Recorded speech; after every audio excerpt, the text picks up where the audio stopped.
அல்லேலூயா. கர்த்தர் செய்த நன்மைகளை, அது ஒரு பாடல் மறந்துட்டீங்களா? கர்த்தர் செய்த நன்மைகளை என்ன நினைப்பேன், என்னை நினைச்சு உடனே மறந்துடுவேன். பாடுறது மாதிரி தான் செய்கிறோமா? ஆண்டவர் நம்மை மீண்டும் இந்த புதிய ஆண்டின் 5ஆம் நாளின் காலை நேரத்திலும் நம்மை ஜீவனோடும் சுகத்தோடும் பலத்தோடும் கொண்டு வந்து இருக்கிறார். விசுவாசிக்கிறீங்களா? எஸ். இந்த காலை நேரத்திலே ஆண்டவரை, அப்படிப்பட்ட ஆண்டவரை நாம் ஆராதிக்க அழைக்கப்படுகின்றோம். இந்த காலை நேரத்திலே அன்பு தேவனுடைய பிள்ளைகளே, நிச்சயமாய் ஒவ்வொருவருக்கும் ஒரு தேவைகள். நிற்க முடியாத மாத்திரம் உட்காந்துக்கலாம், நிற்க முடியாதவங்க மாத்திரம் உட்காரலாம். சரியா? Let us praise God. இன்னைக்கு நம்ம ஒருவேளை இப்போல்லாம் நிறைய வண்டி வாங்கிட்டோம், 2 வீலர் 4 வீலர்ஸ். ஒரு காலத்தில் நம்முடைய அலுவலகத்திற்கோ இல்லை போனால் என்ன பண்ணுவோம், பஸ்ஸெல்லாம் க்ரௌடடாக இருக்கும். அதில் அடித்து புரண்டு எங்கள் நினைவு இருக்குது, பள்ளி கல்லூரிகளிலே என்ன செய்வாங்க பிள்ளைங்க, அதாவது உள்ள இடம் இருந்தால் கூட தொங்கிட்டே போகிறது தான். ஆனால் அப்படி அல்ல. Let us rise up and worship God. ஆண்டவரை மகிமைப்படுத்துவது. ஒருவேளை நினைக்கலாம், என் வாழ்க்கையில் இதை ஐயர் இப்படி பண்ணிட்டு இருக்காரு. இல்லை, don't do it for me. If you praise God, you will be praised by others. ஆண்டவரை நீ மகிமைப்படுத்தும் பொழுது ஆண்டவர் உன்னை மற்றவர்களாக மகிமைப்படுத்துவார். காலை நேரத்தில் நாம் எல்லாம் அப்படி இருக்கிறோம்னா ஏதோ நம்ம ரொம்ப பெர்ஃபெக்டாக எல்லாத்தையும் செய்கிறோம் இல்லை. God has given us yet another day in our lives. இன்னொரு புதிய நாளை ஆண்டவர் தந்திருக்கின்றார். அந்த ஆண்டவரை கண்களை மூடி ஆண்டவரை ஆராதிப்போமா? பிதாவே ஆராதிக்கின்றோம், இயேசுவே ஆர்ப்பரிக்கின்றோம், ஆவியானவரே அன்பு செய்கின்ற பாடல் மூலமாய் இந்த அற்புதத்தின் நேரத்தை பங்கு பெற உங்களை அன்போடு கூட அழைக்கின்றேன்.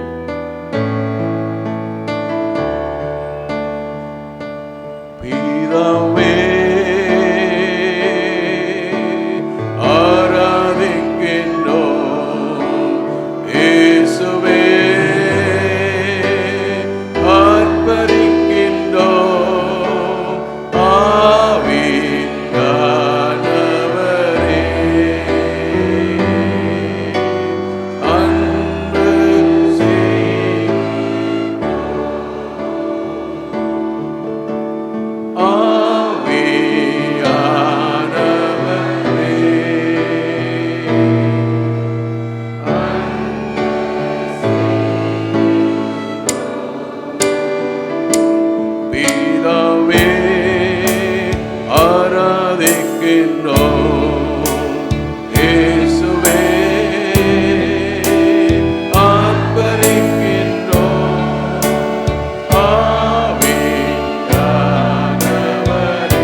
காலை நேரத்திலும் ஆவியானவரை நம் அன்பு செலுத்த வந்திருக்கோம்.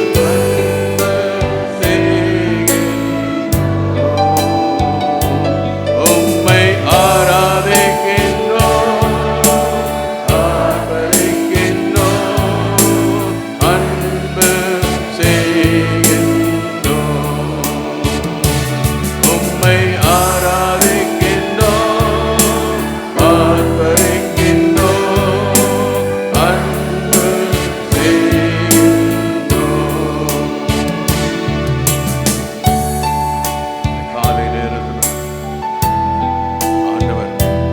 வாழ்க்கையிலே கொடுத்த நல்ல ஆரோக்கியம். எத்தனையோ காரியங்கள் கிடைக்காமல் இருக்கலாம், கிடைத்தவர்கள் நாம் நன்றி செலுத்த கடமைப்பட்டிருக்கிறோம்.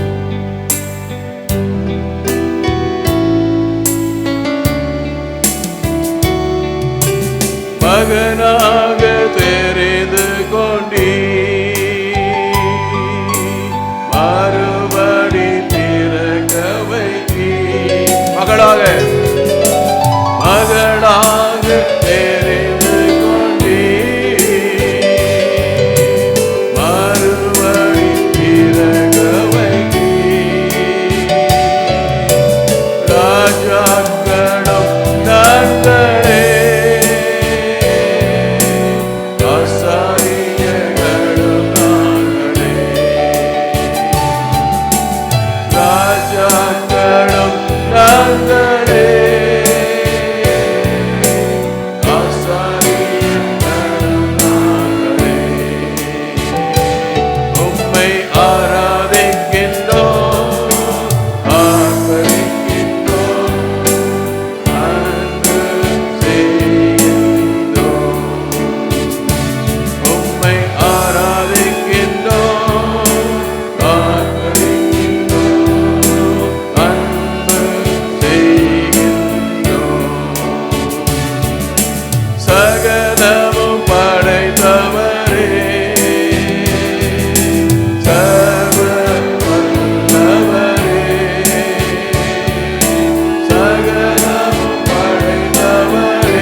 செய்ததற்காய் உம்மை மகிமைப்படுத்துகின்றோம்.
ஆர்ப்பரிக்கின்றோம். நீ நல்லவராய் வல்லவராய் என்பதற்காய் மேல் அன்பு செய்கின்றோம். அன்பு தேவனுடைய பிள்ளைகளே, கடந்த ஆண்டு முழுவதுமாய் ஆண்டவர் நமக்கு துணையாய் இருந்தார், இந்நாளும் நடத்தினார். இந்த புதிய ஆண்டிலும் நிச்சயமாய் நடத்துவார். ஏனென்றால் யாக்கோபை வனாந்திரத்தில் நடத்தின ஆண்டவர் நம்மையும் நடத்த வல்லமுள்ளவராய் இருக்கின்றார். யாக்கோபின் தேவன் என் தேவன் பாடல் மூலமாய் ஆண்டவரை மகிமைப்படுத்துவோமா?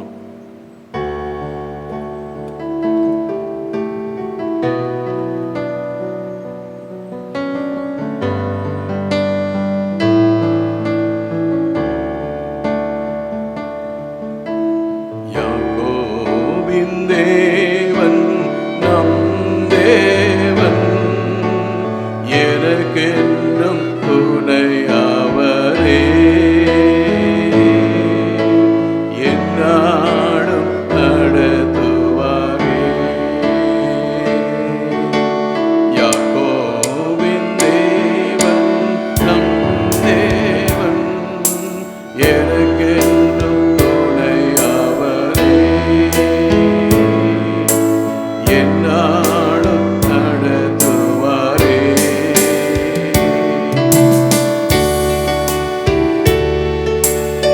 யாக்கோபை அற்புதமாய் நடத்தி மீனமாய் திரும்பி வர செய்த ஆண்டவர், ஏசாவோடு இணைத்த ஆண்டவர், வாழ்க்கையில் எந்தெந்த காரியங்கள் நம்மை விட்டு பிரிந்திருக்கிறதோ எல்லாவற்றையும் இணைக்க ஒரு வல்லமுள்ளவராய் இருக்கின்றார். நம்பிக்கையோடு ஆண்டவரை மகிமைப்படுத்துவோமா?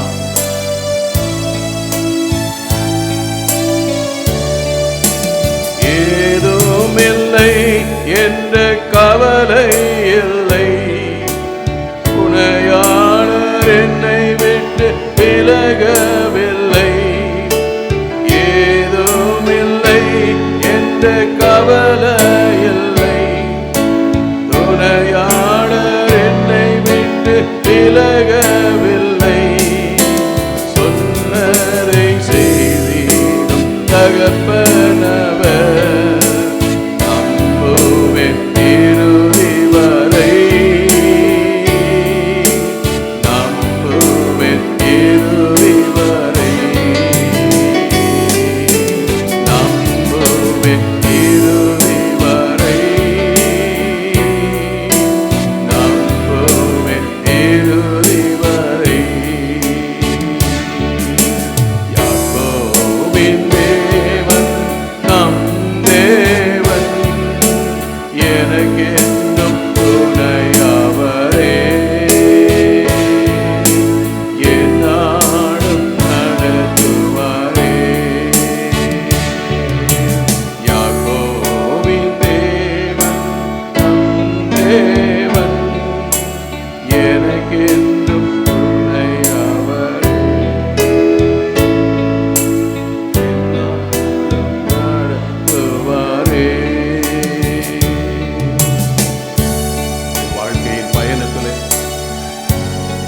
நான் தனிமையாய் சொல்லுகிறேன்னு நினைக்கிறோமா? எனக்கு யாரும் துணை இல்லையே, என்னை மீட்க யாரும் இல்லை, என் வாழ்வின் வேதனைகளை யாரும் பார்க்கவில்லை என்று சொல்லி நினைக்க அன்பு தேவனுடைய பிள்ளையே, யாக்கோபு அப்படித்தான் சென்று கொண்டிருந்தார். ஆனால் ஆண்டவர் அவனுடைய பயத்தை நீக்கி சொப்பனத்தின் மூலமாய் நான் சொன்னதை செய்யும் அளவும் உன்னை கைவிடுவதில்லை என்று சொல்லி அவனை கொண்டு வந்து சேர்க்கின்றான். இந்த காலை நேரத்தில் எந்தெந்த காரியங்கள் நாம் இழந்திருக்கிறோமோ, இந்த இழப்பினாலே வேதனையோடு இருக்கிறோமோ, ஆண்டவர் அவை எல்லாவற்றையும் அறிந்தவராய் இருக்கின்றார். இந்த புதிய ஆண்டிலே அதை நமக்கு நிச்சயமாய் தந்தருளுவார். எலியேசரை போல நாம் உறுதியாய் சொல்லுவோம், எஜமானி ஆபிரகாமுக்கு இன்றைக்கு காரியம் சித்திக்க பண்ணும் என்று சொல்லி ஆண்டவர் வெற்றி தர வல்லமுள்ளவராய் இருக்கின்றார். நம்பிக்கையோடு ஆண்டவரை மகிமைப்படுத்துவோமா?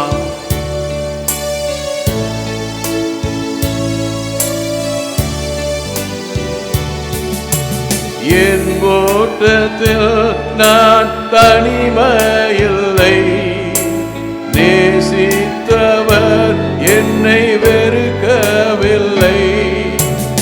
என் ஓட்டத்தில் நான் தனிமையில்லை, நேசித்தவர் என்னை வெறுக்கவில்லை.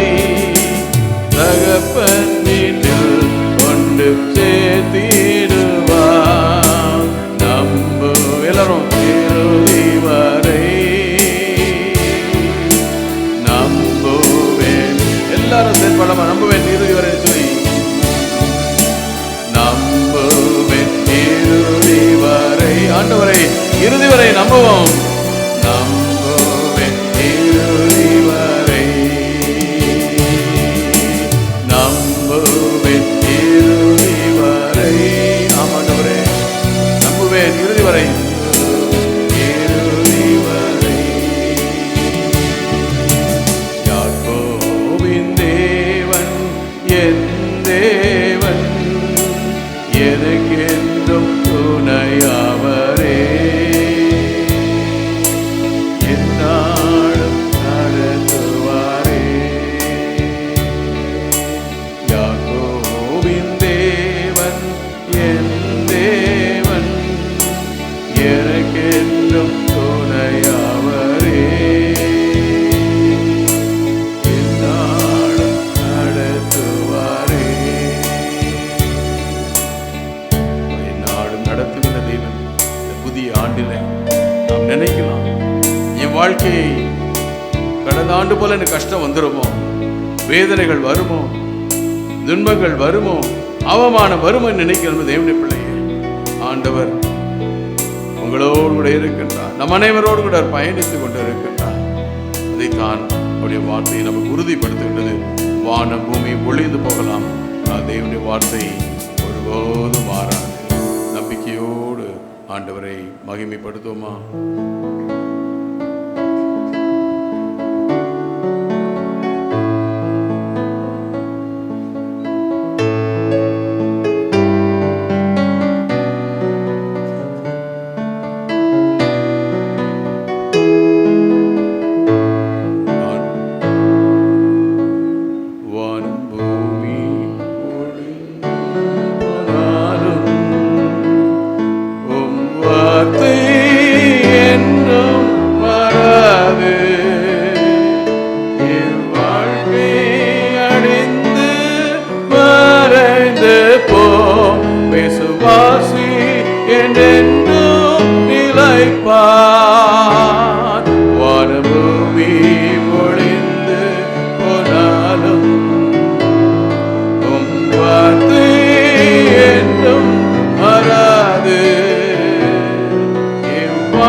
மகனாக, மகளாக, ஆசாரியர்களாக, ராஜாக்களாக எங்களை தெரிந்து கொண்டீரே, ஸ்தோத்திரிக்கிறோம் அப்பா.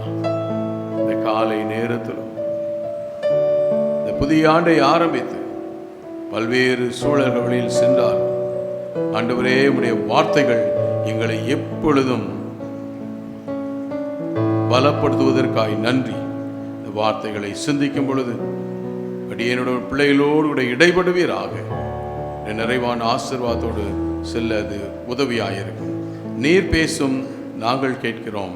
இயேசு கிறிஸ்துவின் மூலம் ஜெபிக்கிறோம் நல்ல பிதாவே, ஆமென், ஆமென். அமர்வோம். கிறிஸ்துக்குள் அன்பான திருச்சபை மக்களே, அனைவரையும் ஆண்டவராக இயேசு கிறிஸ்துவின் இனிய நாமத்திலே மீண்டுமாய் வாழ்த்துகின்றேன். ஆண்டவர் கடந்த ஆண்டு முழுவதுமாய் நம்மை அற்புதமாய் பாதுகாத்தார், பராமரித்தார், நம்முடைய வாழ்வின் தேவைகளை சந்தித்தார். ஒரு வேளை ஐயா இதெல்லாம் கிடச்சிருச்சு, ஆனால் இது ஒன்று மாத்திரம் கிடைக்கல. கண்டிப்பாக இவ்வளோத்தையும் கொடுத்த ஆண்டவர் அதையும் அதுக்கு ஒரு நாளை வச்சுருப்பார். அநேக நேரத்தில் நமக்கு என்ன பண்ணணுன்னா எல்லாத்தையும் மொத்தமாக வாங்கிடணும். மொத்தமாக வாங்கி என்ன செய்ய முடியாது? ஒரு வேளை சாப்பாடு தான் சாப்பிட முடியும். 3 வேளை சாப்பாடு ஒரே நேரத்தில் சாப்பிட்டா என்ன ஆகும்? என்ன ஆகும்? சாப்பிட முடியுமா? முதலாவது முடியாது. சாப்பிட்டாலும் பிரச்சனை. ஆகவே தான் ஆண்டவர் எல்லாவற்றையும் பிரசங்கி அழகாய் சொல்லி இருக்கின்றார். 3ஆம் அதிகாரம் 11ஆம் வசனத்தில் அவர் எல்லாவற்றையும் அதினதின் காலத்தில் நேர்த்தியாய் செய்திருக்கிறார். எல்லாத்துக்கும் ஒரு காலம். இந்த காலை நேரத்தில் நான் நினைக்கலாம் இந்த காரியம் இப்போ நடக்கணும், சமயத்தில் தள்ளி போகும். ஆண்டவர் அதற்கு நேரத்தை வச்சுருக்கார். ரைட். இந்த நாளிலும் கூட நமக்கு கொடுக்கப்பட்டிருக்க தலைப்பை வைத்து நாம் சிந்திப்போம். வாசிக்கப்பட்ட வேத பகுதியை அடிப்படையாக வைத்து மீட்புக்கான வெளிப்பாடு. மீட்பு, ஆண்டவருடைய மீட்பை குறித்து சிந்திக்கும் பொழுது நமக்கு ஒரே ஒரு காரியம்தான். மீட்பு என்றால் என்ன? விடுதலை தான். மீட்பு தான் விடுதலை. நாம் என்ன நினைக்கிறோம்? ஒரே ஒரு காரியம் தான், பாவத்திலிருந்து மீட்பு. No doubt about it. That is the basic thing. ஆனால் ஆண்டவர் நம்முடைய வாழ்க்கையில் பல்வேறு நிலைகளில் நம்மை மீட்கிறவராய் இருக்கின்றார். நடைபெற்ற ஒரு சம்பவத்தை உங்களோடு நான் பகிர்ந்து கடந்து செல்ல ஆசிக்கின்றேன். இப்போ தான் இந்த இயரும் ஞாபகம் வந்துச்சு. 95ஆம் ஆண்டு நான் பணியாற்றிய இந்த குருசேகரில் எனக்கு முன்பாய் பணியாற்றிய ஆயர் குடும்பத்தில் நடைபெற்ற சம்பவம். அவருடைய குழந்தை ஒரு 5 வயது இருக்கும், 5 இல்லை 4 வயசு தான். அந்த வீட்டில் அவர்களுக்கு பின்னால் ஓப்பன் ஏரியாவில் ஒரு போர்வெல் இருந்தது. இந்த குழந்தை விளையாட்டுக்கும் போது இந்த போர்வெல்ல எப்படி இருக்கும்? இந்த பைப் இருக்கும் இல்லையா, தண்ணி வெளியே வர்றதுக்கு அங்கே போட்டு வச்சுருப்பாங்க. அதை குளர போருக்குள்ளே போட்டு இந்த குழந்தை விளையாடி கொண்டே அந்த பைப்பை பிடித்து, ஒருவேளை எப்படி போச்சுன்னு தெரியல, விளையாடு பிடிச்சதோ இல்லை பிடிச்சோட உலர போயிடுச்சு. கிட்டத்தட்ட ஒரு 30 அடி ஆழத்தில் குழந்தை அழுது கொண்டிருக்கிறது. பயத்தில் ஆயரவர்கள் தேடிக்கொண்டிருக்கிறார்கள். குழந்தையை காணுமே. வீட்டில் யாரும் இல்லை. மாடியில் போய் பார்க்குறாரு, எந்த ரூம் எங்கேயுமே இல்லை. இறுதியாக ஒரு குழந்தையின் சத்தம் ரொம்ப ஃபீபிளாக வருதுன்னு சொல்லி தற்செயலாக பின்னால் பார்த்தோன்னே அவர் பெரிய ஆச்சரியம் தான். குழந்தை இந்த போர்வெல்குள்ளர அங்கே தண்ணியில் விழுந்திருக்கிறது. எல்லாரையும் குழந்தை விழுந்துருச்சு சொன்னோம். எல்லாம் பெரிய தெருக்கு கூடிருச்சு. கிராமங்களில் ஒரு சின்ன பிரச்சனை என்ன பண்ண எல்லோரும் சேர்ந்துருவாங்க. ஆனால் ஒருத்தரும் அந்த குழந்தையை உள்ளே இறங்கி தூக்குவதற்கு யார் ஏன்னா அதில் ஏறுறதுக்கு வாய்ப்பே இல்லை. இந்த உரைன்னு சொல்லுமில்ல, அதில் ஒரு கேப் கூட இல்லை, இந்த ஓட்டை கூட வைக்கல கால் வச்சு ஏறுறதுக்கு. என்ன செய்வது? எல்லாம் திகைத்து கொண்டு இருக்கின்றார்கள். பெரிய திரள் கூட்டம் சேர்ந்து விட்டதான். திடீரென்று ஒரு மனிதன் வந்தார். வெள்ளை உடை அணிந்த மனிதன். This is not a cooked up story. வேணும்னா அந்த ஐயரையே கூப்பிட்டு நீங்கள் இன்டர்வியூ பண்ணிக்கலாம். If you doubt. நம்ம சிலருக்கு என்ன தெரியுமா, என்ன சொன்னாலும் சந்தேகம்தான், என்ன சொன்னாலும் குறை தான், அவங்கள பற்றி இல்லை. ஸோ ஆக அவர் எல்லாரையும் விலக்கி விட்டு நேராக போனாராம். ஒன்றுமே சொல்லவில்லை. யாருமே இப்படி குழந்தை வருதுன்னு சொல்லலை. நேரம் எல்லாம் விலைக்கு விட்டு உள்ளே போயிருக்காரு. உள்ளே இறங்கி இந்த குழந்தையை எடுத்து அங்கே கொடுத்து விட்டு அவர் எப்படி போனார்ன்னு யாருக்குமே தெரியும். எல்லாரும் தேடிட்டுருக்கான். அவர் என்ன அவருக்கு நன்றி சொல்லாமே சொல்லி பார்க்கும்பொழுது ஒருத்தரும் காணவில்லை. அன்பு தேவனுடைய பிள்ளையே, பிறகுதான் ஆயர் பெற்றோர் உணர்ந்தார்கள்.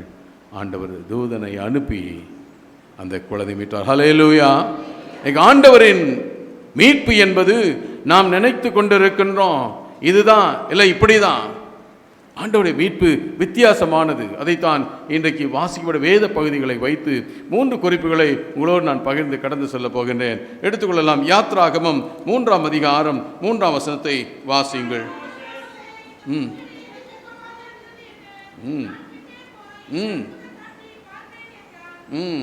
அப்பொழுது மோசே, நான் என்ன செய்வேன், இந்த முட்செடி எரிகிறது ஆனால் வேகவில்லை, அது எப்படிடா சொல்லி பார்க்க போகிறான். பார்க்க போனது 4ஆம் வசனத்தை வாசிங்க.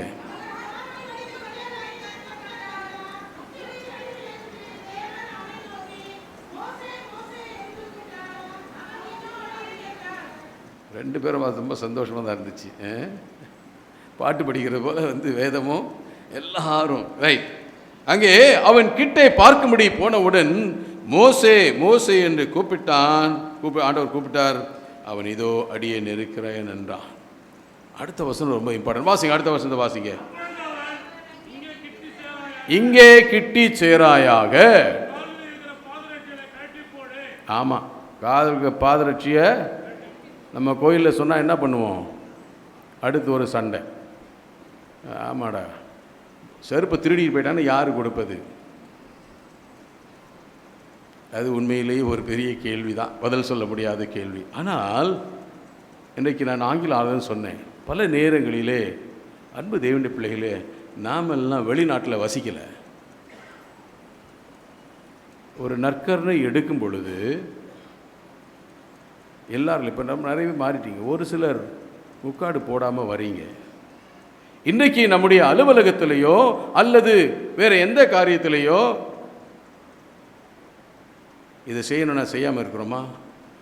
நான் ஏன் முக்காடு போடணும்? அன்பு தேவனுடைய பிள்ளைகளே, இன்றைக்கி நம்ம ஆலயத்தில் வருகிறோம், மறந்துடாதீங்க. ஒருவேளை நாம் இங்கே இது பல நேரத்தில் வீக் டேஸில் பார்த்தீங்கன்னா சில சமயத்தில் நான் பல பிள்ளைகளை விரட்டி அடிப்பேன். நீ பார்த்தீங்கன்னா தெரியும், ரொம்ப சந்தோஷமாக உட்காந்து ஃபோன் பேசுவாங்க. கெட் அவுட், இது ஃபோன் பேசுகிற இடம் இல்லை. நான் வருகின்றோம். எப்படி இன்றைக்கி பிள்ளைகள், வாலிப பிள்ளைகள் கூட ரொம்ப, அதாவது நம்ம கொஞ்சம் இந்த படிப்பு வந்த உடனே we think we are not Indians, we are not Tamils. நம்மளாம் யார் என்ன கொஞ்சம் 2 இங்கிலீஷும் தெரிஞ்சோம். நம்ம கோயில் அது ரொம்ப சந்தோஷம். பைபிள் ரீடிங் சில ஆலயங்களை நான் பார்த்துருக்கேன். தமிழ் பைபிள் வாசிக்கும்போது வாசிக்கும் பற்றியாக தெரிந்து கொள்ளப்பட்ட விசேஷ பகுதி அது இங்கிலீஷில். என்ன ஒன்றே ஒன்று, இன்றைக்கி நம்ம ஆலயத்தை அந்த பேஜ் சொல்கிறது விட்டாங்க. இன்றைக்கி அன்பு சகோதரர் ரொம்ப நாள் கோயில் வரல போல இருக்குது. அதுதான் விஷயம். பக்கம், அதுவும் சுவிசேஷத்து பக்கம்னு சொல்கிறோமே, ஸ்டாப் டூயிங் தட், ரைட். ஆக இன்றைக்கு நாம் பார்க்கும்போது ஒருவேளை நம்முடைய சூழல்கள் நிவர்த்தி செய்கிறனால், அன்பு வாலிப பிள்ளைகளே, பெரியவர்களே, இது ஆண்டவர் தம்முடைய சரீரத்தையும் இரத்தத்தையும் கல்வாரி மலை சிந்த கொடுத்தார் என்பதை வாங்குகிறோம். அந்த உணர்வோடு வாருங்கள். ஒருவேளை இங்கே வருத்தப்பட்டதை பற்றி ஐ டோன்ட் கேர். என்னை திட்டினாலும் பிரச்சனை இல்லை, எவ்வளோ திட்டு வந்துருச்சு, அதில் இது ஒன்று I will add to it. ஆண்டவருடைய சன்னிதானம் இங்கே பார்க்கணும். ஆண்டவரே சொல்கிற மோசை பார்த்து, எப்போ அவன் காலுக்கு பாதரட்சியை கழற்றி போடு சொல்லிட்டு அவர் சொல்லுகின்றார், நீ இருக்கிற இடம் என்னவா? பரிசுத்த பூமி. நாம் அமர்ந்திருக்கிற இடம் பரிசுத்த பூமி. பல நேரங்களில் இன்னொரு காரியம் ஞாபகம் போய் சொல்லிடணும். ஆலயத்துக்குள்ளே உட்காந்து we chat with our mobiles செய்கிறவங்களாம் சொல்லிடுறேன். ஆண்டவர் பார்த்து கொண்டிருக்கிறார். மனுஷனை நீ என்ன யார் என்ன கேட்க நினைக்கலாம். ஆண்டவர் ஒரு நாளை கேட்பார். திடீர்னு ஒரு எமர்ஜென்சிக்கு ஃபோன் பண்ணுவீங்க, உங்கள் ஃபோன் ஹேங் ஆகிரும். நீ ஆலயத்தில் சேட் பண்ணினா முக்கியமான நேரத்தில் ஹேங் ஆகிரும். So be careful. அன்பு தேவனுடைய பிள்ளைகளே, அதாவது ஆலயம் என்றால் என்ன என்பதை மறந்தவர்களாய் நாம் வருகின்றோம். நற்கரணை நேரத்தில் பேசுறது, வேர் ஆர் வி சிட்டிங்? ஆண்டவருடைய சன்னிதானத்தில் ஒரு எமர்ஜென்சி, ஏதோ ஒரு மயக்கம் போட்டு விழுந்துட்டாங்க, தப்பு இல்லை. அதாவது அந்த நேரத்தில் தான் நம்ம இது எப்படி அது எப்படி, don't talk anything apart from the word of God. ஆண்டவர் சொன்ன நிற்கிற இடம் பரிசுத்த பூமி என்று சொல்லுகின்றார். அதுக்கு பிறகுதான் ஆண்டவர் அதாவது இன்றைக்கி நான் கொடுக்குற முதல் குறிப்பு, அவருடைய மீட்பு இரக்கத்தை அல்லது வாஞ்சையை வெளிப்படுத்தும் மீட்பாய் இருக்கிறது. கம்பேஷனேட் காட், இரக்கத்தின் தேவன், இரக்கத்தை வெளிப்படுத்தும் மீட்பு அங்கே சொல்லுகின்றார் ஆண்டவர். வாசிங்க, 7ஆம் வசனத்தை வாசிங்க.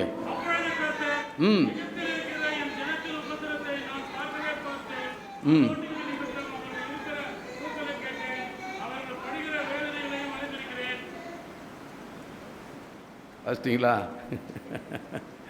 அதாவது சிலர் ரொம்ப வசதி, நான் பைபிளே கொண்டு வரல, அதனால் பிரச்சனையே கிடையாது, நான் எடுக்க போகிறது கிடையாது, வாசிக்க போகிறது கிடையாது. அப்படி இல்லை, பைபிளும் கொண்டு வரணும், யாராவது வாசித்தா விட்டு கொடுக்கணும். ஓகே, மீண்டுமாய் அந்த பக்கத்தில் ஒருத்தங்க வாசிங்க, எனக்கு வலது பக்கத்தில் உள்ளவங்க 7ஆம் வசனத்தையே. எகிப்தில் இருக்கிற என் ஜனத்தின் உபத்திரவத்தை நான் பார்த்து, இந்த காலை நேரத்தில் ஆண்டவருடைய மீட்பின் வெளிப்பாடு முதலாவது நம்மேல் வைத்திருக்கிற இரக்கத்து நிமித்தம் நம்முடைய வாஞ்சையை நிறைவேற்றும் மீட்பு. அது வாஞ்சையை நிறைவேற்றும். என்ன வாஞ்சை? 430 வருஷமாய் அடிமைத்தனத்திலிருந்து வேதனைப்பட்டு கொண்டிருக்கிற அவர்களுக்கு எங்களை யார் காப்பாற்றுவாங்க? இந்த புதிய ஆண்டை ஆரம்பித்து இருக்கிறோம். என் வாழ்க்கையிலே எனக்கு இந்த கஷ்டத்தின் மத்தியில் சென்று கொண்டு இருக்கிறேன்.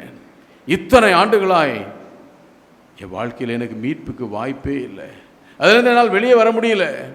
யார் எனக்கு செய்வார்? நிச்சயமாய் இஸ்ரவேல் மக்கள் யார் நினைச்சே பார்த்துருக்க மாட்டாங்க. ஆண்டவர் மோசேயை தெரிந்து கொள்ளுகின்றார். அவர்கள் பார்க்குறோம், ஆண்டவர் சொல்லுகின்றார், என் ஜனத்தின் உபத்திரத்தை பார்த்து ஆளோர்களின் சத்தத்தை கேட்டேன், வேதனைகளையும் அறிந்திருக்கிறேன். 8ஆம் வசனத்தை வாசிங்க. அவர்களை எகிப்தியரின் கைக்கு விடுதலையாக்கவும் கானானியரும் ஏத்தியரும் எமோரியரும் பெரிசியரும் ஏவியரும்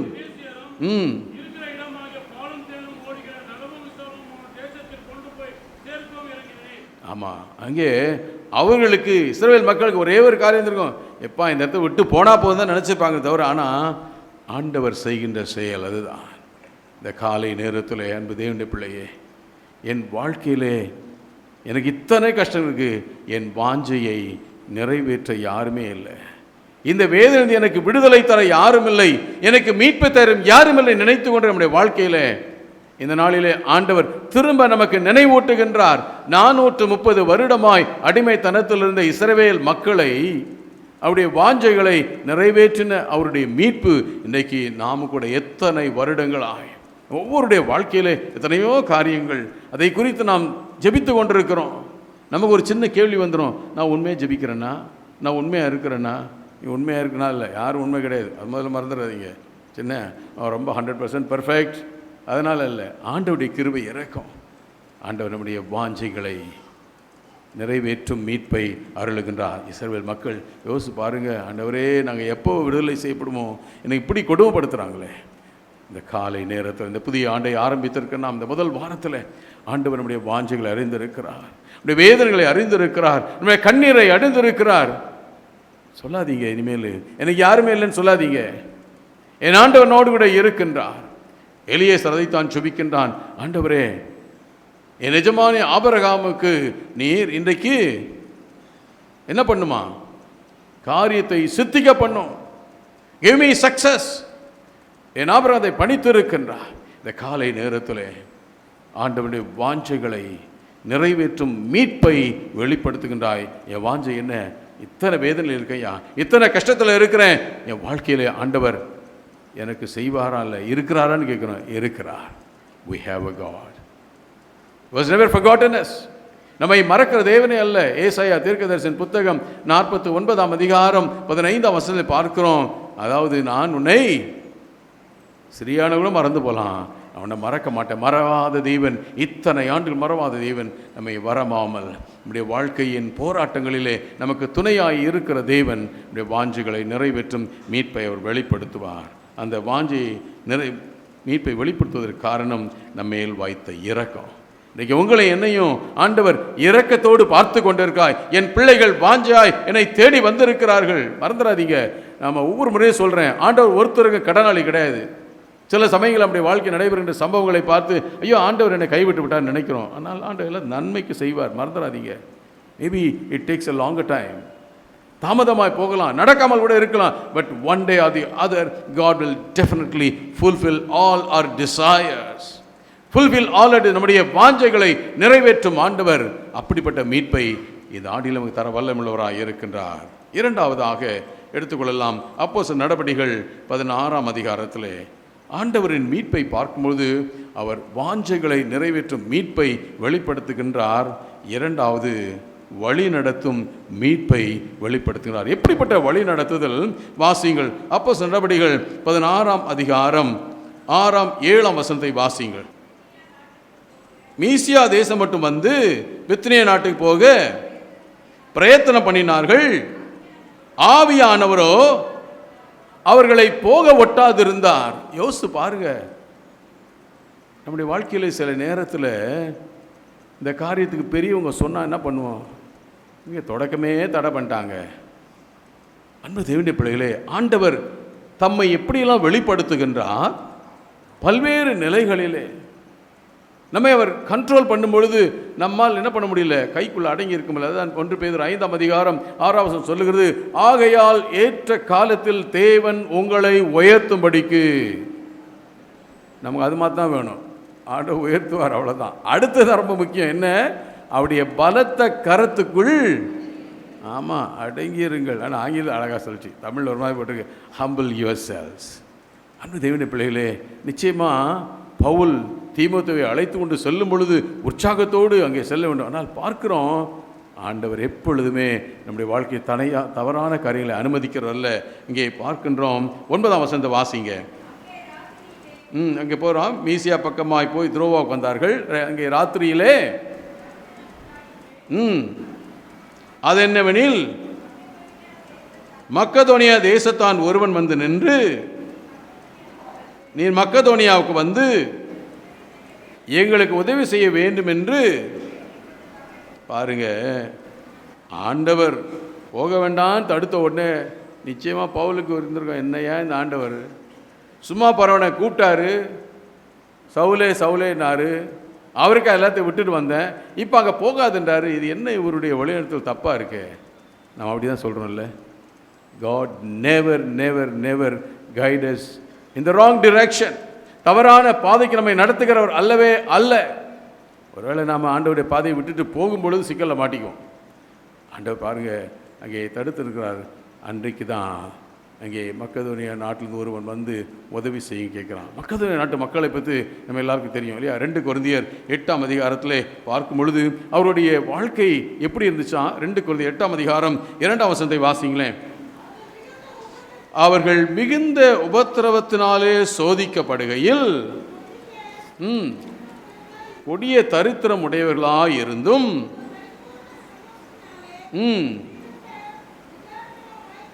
கொடுத்தார்கள்.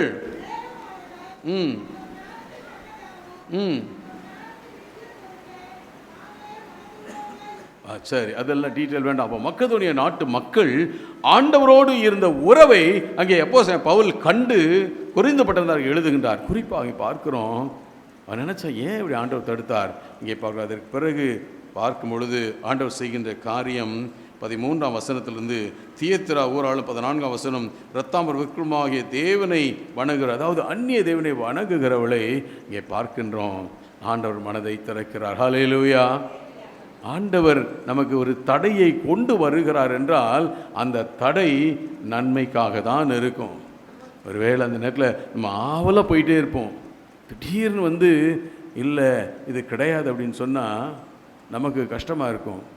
எனக்கு நன்றாய் நினைவு இருக்கிறது, நான் என்னுடைய இறையியல் கல்லூரி படித்து கொண்டிருக்கும் பொழுது, நான் 3rd இயர் முடிச்சுட்டு ஃபைனல் இயர் போக போகிறேன்.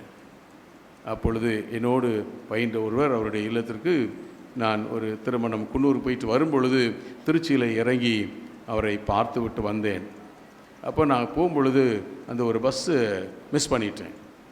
அப்போ சொன்னேன், அங்கிள் கொஞ்சம் சீக்கிரம் வந்திருந்தால் போயிருக்கலாமே, வேலையராக போயிருப்பேன் நான் சென்னைக்குன்னு சொன்னேன். அன்பு தேவனுடைய பிள்ளைகளே, கொஞ்சம் அப்போ கஷ்டமாக தான் இருந்துச்சு. ஆனால் அந்த பஸ்,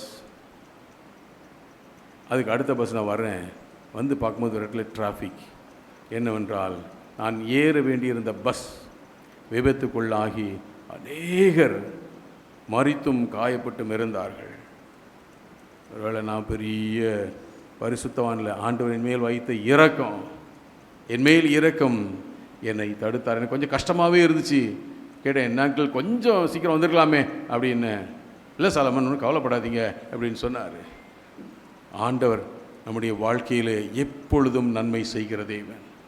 அன்பு தேவனுடைய பிள்ளைகளே, ஆண்டவர் ஒரு காரியத்தை தடை பண்ணுகிறார் என்றால் அந்த தடையை நாம் நெகட்டிவாக எடுத்துக்கிட வேண்டாம். Let's take it positively. இந்த காலையில் உங்களுடைய வாழ்க்கை ஏதோ ஒரு ஆசீர்வாதம் தடையாக இருக்குது அப்படின்னா ஆண்டவர் நிச்சயமாய் தருவார் என்பதை மறந்து விடாதீர்கள்.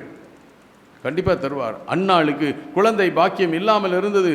ஆனால் ஒரு நாள் வந்தது, தன்னை ஆண்டவருடைய பாதத்தில் ஊற்றினாள். அவள் வைத்த அந்த வாவ் என்ன சொன்னார் அவர், சத்தியம் பண்ணா. சத்தியம் அவர் தானே, வாட் டு வி சே, ஆண்டவரே எனக்கு ஒரு ஆண் குழந்தை கொடுத்தா கொடுப்பேன். நினைச்சே பார்க்கல இந்த ஆண் குழந்தை ஒரு பெரிய தீர்க்கதரிசியாய் வருவார் என்று சொல்லி. அன்பு தேவனுடைய பிள்ளைகளே, இந்த வாழ்க்கையிலே ஆண்டவர் சில காரியங்களை தடை பண்ணும் பொழுது வருத்தப்பட வேண்டாம், அல்லது அது டிலே ஆகும்போது வருத்தப்படாதீங்க. God wants to give you greater blessings. மேன்மையான ஆசீர்வாதம் தர வல்லமுள்ளவராக இருக்கின்றார். யோசித்து பாருங்க, அங்கே பவுலுக்கு அதைத்தான் தருகின்றார். ரத்தாம்பரம் விற்கிற இந்த வசதி படைத்த அந்த தேத்ரா ஊராளாகிய அவளிடத்தில் லீதியாளுடைய இருதயத்தை ஆண்டவர் திறக்கும்படியாய் ஆண்டவர் இங்கே அனுப்புகின்றார். ஆண்டவருடைய மீட்பு முதலாவது வாஞ்சையை நிறைவேற்றும் மீட்பு என்று சொன்னேன். வழி நடத்துதலை வெளிப்படுத்தும் உறுதிப்படுத்தும் மீட்பு. மூன்றாவதாக வல்லமையை வெளிப்படுத்தும் மீட்பு. என்ன வல்லமை? வாசிங்க, யோவான் எழுதின சுவிசேஷம் 12ஆம் அதிகாரம் 22 வசனத்தை 22 23 வாசிங்க.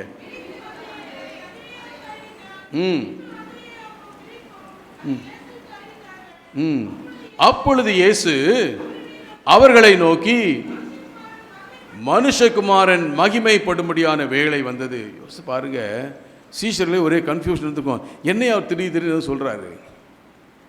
வேதம் அழகாக சொல்லுகிறது. லூக்கா எழுதின சுவிசேஷம் 2ஆம் அதிகாரம் 10ஆம் வசனத்தில் ஆண்டவருடைய பிறப்பை குறித்து பார்க்கும் பொழுது அங்கே என்ன சொல்கிறார் தேவதூதன்? வாசிங்களேன் லூக்கா. எல்லா ஜனத்துக்கும் மிகுந்த சந்தோஷத்தை உண்டாக்கும் நற்செய்தி. ஏனென்றால் அவர் இந்த உலகம் அனைத்திற்கும் மீட்பராய் வந்திருக்கின்றார். பார்க்கின்றோம், ஆண்டவர் அங்கே யார் வந்தவங்க? கிரேக்கர்கள் வருகின்றார்கள். யூதர்கள் நினைத்தார்கள் எங்களுக்கு மாத்திரம்தான் மீட்பு என்று சொல்லி, நாங்கள் மாத்திரம்தான் இந்த மேசியாவை காண முடியும். ஆண்டவர் அப்படி அல்ல, எல்லாருக்கும் என்பதை இங்கே உறுதிப்படுத்தும் வகையிலே சொல்லிக் கொண்டது அவருக்கு கிரேக்கர்கள் வருகின்றார். தான் சொல்கிறாரு, மனுஷகுமார் மகிமைப்படும்படியான வேளை வந்து விட்டது. ஆண்டவர் எல்லாருக்கும் உரியவர் என்பதை உறுதிப்படுத்தும் வேளை வந்து விட்டது சொல்லி கோதுமை மணியை ஒரு உதாரணமாக சொல்லுகிறார். அது நிலத்தில் விழுந்து சாக வேண்டும். அப்படின்னா என்ன? I am going to die for the whole universe. I am going to die for the whole universe. இந்த உலகம் அனைத்திற்கும் நான் மரிக்கப் போகிறேன். நான் மரித்த பிறகு அங்கே சொல்லுகின்றார், குறிப்பாக நான் 32ஆம் வசனத்தில், நான் பூமியிலிருந்து உயர்த்தப்பட்டு இருக்கும் பொழுது எல்லாரும் என்னிடத்தில் இழுத்துக்கொள்வேன். வல்லமையை வெளிப்படுத்தும் மீட்பு. அந்த வல்லமை என்ன? மகிமையை, ஆண்டவருடைய மகிமையை அங்கே வெளிப்படுத்துகிறது. அன்பு தேவனுடைய பிள்ளைகளே, ஆண்டவரின் மீட்புக்கான வெளிப்பாடு. நாம் நினைக்கிறோம் இப்படி தான் வரும். இல்லை, ஆண்டவருடைய வாழ்வை மீட்கும்படியாய் அந்த இஸ்ரவேல் மக்கள் நினைத்து பார்க்க முடியாத ஒரு மனிதனை அனுப்புகின்றார். அவருடைய வாஞ்சைகளை நிறைவேற்றும் மீட்பு மோசே எழுப்புகின்றார். வழி நடத்துதலை உறுதிப்படுத்தும் மீட்பு அங்கே தியேத்ரா ஊராளை லீதியாளை மாற்றுகின்றார். வல்லமையை மீட்பு. அந்த வல்லமையான மீட்பு என்ன? ஆண்டவர் நமக்காக இந்த உலகத்தில் மனிதனாய் வந்து மரித்து எல்லாரையும் மீட்டு கொள்ளுகின்ற அந்த வல்லமையை குறித்து அங்கே சொல்லுகின்றார். அப்படிப்பட்ட மீட்பை நாம் பெற்றுக்கொள்ள நாம் அழைக்கப்படுகின்றோம். இந்த காலை நேரத்தில் என் வாழ்க்கையிலே இப்படி இருக்குது அப்படி இருக்குன்னு நினச்சிட்டு இருக்கோமா? ஆண்டவர் பெரிய காரியங்களை செய்ய வல்லமுள்ளவராக இருக்கின்றார். யாக்கோபின் தேவன் என் தேவன், எனக்கென்றும் துணை அவரே, என்னாலும் நடத்துவாரே. அவனுடைய ஓட்டத்தில் மூடுகிட இருக்கின்றார். அன்பு தேவனுடைய பிள்ளையே, வாழ்க்கையிலே உலக பிரகாரமான மீட்பை குறித்து காத்து கொண்டிருக்க நாம் இஸ்ரவேல் மக்களுக்கு கொடுத்ததை போல நமக்கும் கொடுக்க வல்லவர். லீதியாளுக்கு கொடுத்த மீட்பை போல நமக்கும் கொடுக்க வல்லவர். அந்த கிரேக்கர்களுக்கு கொடுத்த மீட்பை போல நமக்கும் கொடுக்க வல்லவர். வாஞ்சை நிறைவேற்றும் மீட்பு, வழி நடத்துதலை வெளிப்படுத்தும் மீட்பு, வல்லமையை உறுதிப்படுத்தும் மீட்பு. என் ஓட்டத்தில் நான் தனிமையில்லை, நேசித்தவர் என்னை வெறுக்கவில்லை. என் ஓட்டத்தில் நான் தனிமையில்லை, நேசித்தவர் என்னை வெறுக்கவில்லை. தகப்பன் வீட்டில் கொண்டு சேர்த்திடுவார், நம்புவேன் இறுதி வரை, நம்புவேன் இறுதி வரை, நம்புவேன் இறுதி வரை, நம்புவேன் இறுதி வரை. ஆமாண்டவரே, நம்புவோம். நாங்கள் ஒவ்வொருவரும் உம்மை நம்பும்படியாய் ஆண்டவரே எங்களை நீர் வழி நடத்தும். இந்த மீட்பு ஆண்டவரே, இந்த மீட்புக்கான வெளிப்பாடு, இஸ்ரவேல் மக்களுக்கான வெளிப்பாடு, உடைய வாஞ்சையை நிறைவேற்றும் மீட்பு, பவுல் மூலமாய் லீதியாளுக்கான மீட்பு, வழி நடத்துதல் மூலமாய் மீட்பு அவளுக்கு மேலாய் உடைய வல்லமையினாலே உமையே ஈந்ததினாலே எங்கள் அனைவருக்கும் மீட்பு. இந்த மீட்பை நாங்கள் பெற்றவர்களாய் நமக்கு தொடர்ந்து சாட்சிகளாய் வாழ கிருபை செய்வீராக. இயேசு கிறிஸ்துவின் மூலம் ஜெபிக்கிறோம் எங்கள் நல்ல பிதாவே, ஆமென்.